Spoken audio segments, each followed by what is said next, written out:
कुमार नीतीश पूछते हैं, जो लोग बिना सुसमाचार जाने मर गए उसका क्या होगा? क्या उसे स्वर्ग मिलेगा या नरक? Please tell this answer. Kumar Nitish, ये सारे सवालों का जवाब हम कई बार हमारे लाइव शो सच्चाई का सामना में हमने दिया है, तो मैं आपको संक्षेप में यहाँ पर मैं बताना चाहूंगा।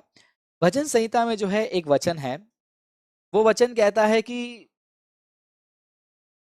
ऐसा कोई भी जगह नहीं है दुनिया में जहां पर परमेश्वर की वाणी नहीं पहुंची हो।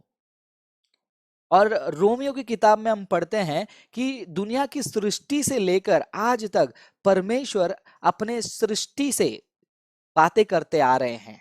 तो परमेश्वर अपनी सृष्टि से बात करते हैं, और भजन संहिता कहता है कि ऐसा कोई भी जगह नहीं है जहां पर खुदा की आवाज नहीं सुनी होगी। तो इन चीजों को दिमाग में रखते हुए, और तीसरी बात को हमें दिमाग में रखना है कि खुदा जो है वो न्याय करने वाला है, उनके न्याय में खोट नहीं होता है।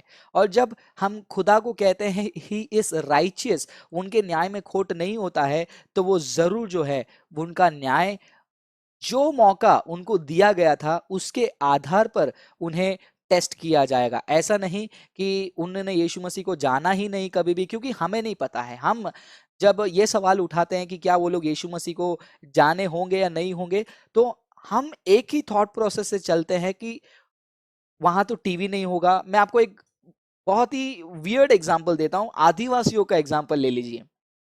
तो क्या जरूरी है कि बाइबल के द्वारा, ट्रैक्स के द्वारा, और कोई पर्ची के द्वारा, या फिर कोई टीवी प्रोग्राम, रेडियो के द्वारा ही खुदा अपने आप को प्रकट कर सकता है? नहीं, खुदा अपने आप को किसी भी तरीके से प्रकट कर सकता है।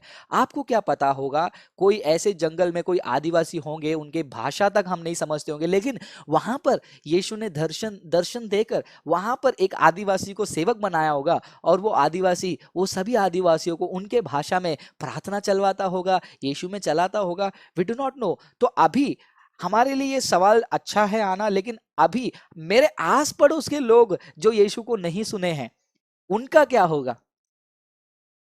This is the question which should haunt us. ये क्वेश्चन हमको जो है परेशान करनी चाहिए कि मेरे आस पड़ोस के लोग, मेरे मित्र, मेरे साथ काम करने वाले, पढ़ने वाले, उनका क्या होगा? क्या उनको मैंने बताया है?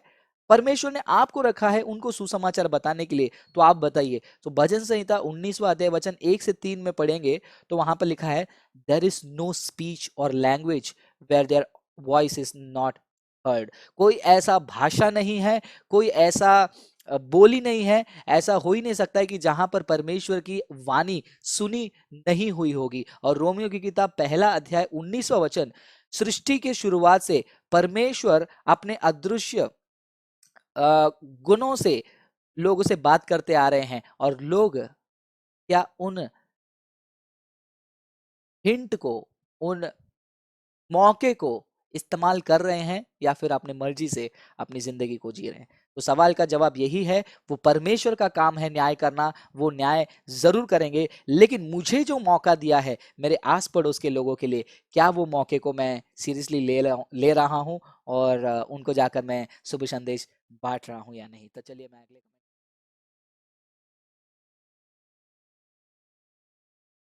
इंकरेज करना चाहूंगा, do not depend on one person. एक चैनल पे डिपेंड ना करें, आप भी आगे आए, आप भी यीशु मसीह के लिए करें। एक छोटा सा सवाल मेरे अंदर हमेशा आता है, आपके अंदर भी आए। सवाल ये है, यीशु मसीह ने मेरे लिए अपने खून को बहाया है, शरीर के आखिरी बूंद को भी उन्होंने बहा दिया है, मैं उनके लिए क्या कर रहा हूं? क्या ये सवाल आपको परेशान करेगी? करनी चाहिए।